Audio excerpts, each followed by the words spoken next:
Hi hello నమస్తే welcome to social post TV. This is Mansa. ఈరోజు మనతో పాటు ఉన్నారు మన స్టూడియోలో సీనియర్ జర్నలిస్ట్ బత్తుల ప్రసాద్ గారు.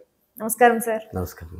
సో ఈ మధ్య చూసుకుంటే మన తెలుగు హీరోలు అందరూ కూడా తమిళ డైరెక్టర్స్ వైపు ఎక్కువ ఇంట్రెస్ట్ చూపిస్తున్నారు. రీజన్ ఏమైంటుంది అంటారు సార్? అంటే దూరపు కొండలు నునుపు అన్నట్టు ఉంటుంది కదా, మనకేం డైరెక్టర్స్ లేరనే. మంచి మంచి డైరెక్టర్స్ ఉన్నారు, ఖాళీగా ఉన్నారు, ఉన్నారు, ఖాళీగా ఉన్నారు. బ్లాక్ బస్టర్స్ ఇచ్చిన వాళ్ళు ఉన్నారు, పాన్ ఇండియా లెవెల్లో బ్లాక్ బస్టర్స్ ఇచ్చిన వాళ్ళు ఉన్నారు. కానీ తమిళ వాళ్ళు అయితే ఏదో చేస్తారు అనే క్రేజ్.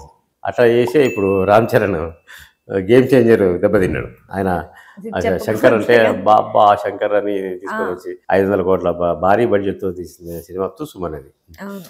ఇప్పుడు అదే కోవాలో పోతున్నారు ఎవరు, అల్లు అర్జున్, మన ఎన్టీఆర్. అల్లు అర్జున్ కూడా అట్లీ అతను తమిళ డైరెక్టర్ కదా, ఆడికి ముంచుతాడో తెలుస్తాడో ఎవరికి తెలియదు.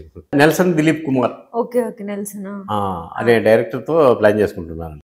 అంటే వీళ్ళిద్దరూ కూడా అల్లు అర్జున్ పాన్ ఇండియా స్టారే, ఎన్టీఆర్ వీళ్ళకంటే ముందు పాన్ ఇండియా స్టార్. వీళ్ళందరూ పాన్ ఇండియా స్టార్ వరకు మన తెలుగు సినిమాలో తీసుకుపోవడం అంతా బాగానే ఉంది. మన తెలుగు సినిమా అంతా ప్రపంచవ్యాప్తంగా తీసుకుపోతున్నందుకు ఆనందమే, కానీ మన తెలుగు దర్శకులను విస్మరించడం అనేది సబబుగా లేదు. మన వాళ్ళని పక్కన పెట్టి నాయకుడు ఎంతమంది ఆయన సురేందర్ రెడ్డి ఉన్నాడు, వీళ్ళంతా ఖాళీగానే ఉన్నారు కదా. ఆల్రెడీ వీళ్ళతో బ్లాక్ బస్టర్స్ ఇచ్చిన వాళ్ళే కదా.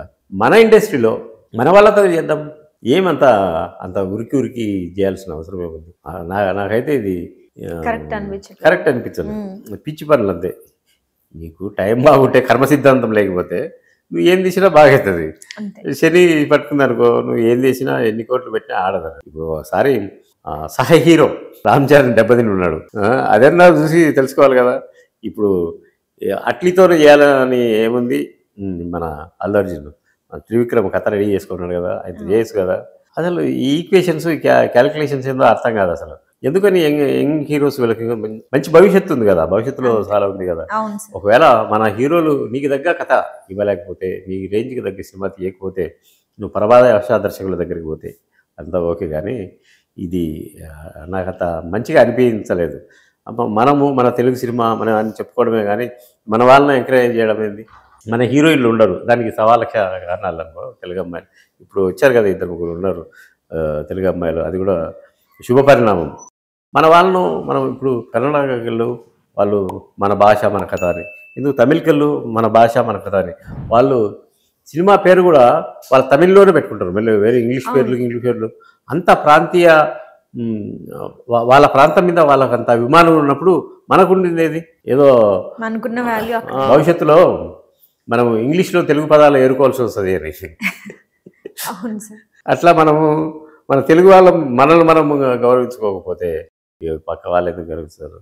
వాళ్ళు ఎవడు చేసినా కూడా నీ కథలో దమ్ముంటే సినిమా హిట్ అవుతుంది. అదే మనకు ప్రూవ్డ్ డైరెక్టర్స్ ఉన్నారు కదా, వాళ్ళంతా ఖాళీగానే ఉండరు. చాలామంది ఏదో ప్రయత్నాలు చేసుకుంటున్నాడు. పూరి జగన్నాథే ఉన్నాడు. పూరి జగన్నాథ్కి ఒక అవకాశం ఇచ్చాడు. ఇప్పుడు ఆయన మీద వార్తలు ట్రోల్ అవుతున్నాయి. ఆయన దగ్గర 3-4 కథలు ఉన్నాయంట. కథలు ఉంటే సరిపోతుందా? హీరోలు ఎవరు ఫైనాన్సర్స్ రావడం లేదు, అది రాలేదు. ఆయన ఫైర్ మీద ఉన్నాడు కదా, ఆయన దగ్గరికి వెళ్ళండి, నాకు సినిమా చేయండి, కమాండ్ చేద్దాం. ఇన్ని హిట్లు ఇచ్చినోడు మళ్ళీ ఏడా? వాళ్ళని ఎందుకు ఎంకరేజ్ చేయడం లేదు? వాళ్ళు ఎందుకు దూరంగా పెడుతున్నారు? వాళ్ళ పరభాషా దర్శకుల మీద అంత క్రేజ్ ఎందుకు? మన ఈ యువ హీరోలు ఎవరైతే ఉన్నారో వాళ్ళందరూ ఆలోచించాల్సిన అవసరం ఎంతైనా ఉంది. అది కథ. ఫ్యాక్ట్ సార్, ఇది మీరు చెప్పింది చాలా కరెక్ట్. అంటే మన వాళ్ళని మనం ఎంకరేజ్ చేసుకోకపోతే మనం ఎదగాలి కదా. అదే కదా, అంటే వీళ్ళ చేతగానితనం, మన వాళ్ళకి చేతగాని వల్ల. ఇప్పుడు ఏ ఇండస్ట్రీ కానీ వెళ్తే వాళ్ళకి వాళ్ళు చాలా మనకేం ఉండదు అక్కడ వాళ్ళకు.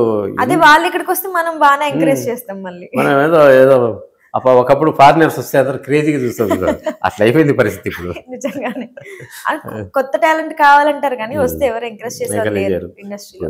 కొత్త వాళ్ళు ఉన్నారు కదా, కొత్త వాళ్ళకు వద్దులే, కొత్త వాళ్ళకి ప్రయోగం అనుకో.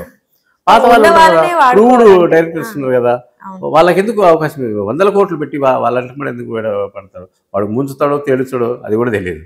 ఏదో ఒకసారి ఫ్లూక్ హిట్లు వచ్చింటాయి వాళ్ళకు. అది చూసి అబ్బబ్బబ్బా అక్కడ చాలా ఉంది పోతే ఎక్కడైనా ఉండేది అదే. నేను ఏం చెప్పదలుచుకున్నాను, హీరోలు అంత బాగానే ఉంది, మన సినిమాను ప్రపంచవ్యాప్తంగా తీసుకుపోతున్నారు బాగానే ఉంది. కానీ ఇలా మన మీద మనం ప్రేమ చూపించుకుందాం, మన అన్నదమ్ముల లాంటి డైరెక్టర్స్కి అవకాశం ఇద్దాం.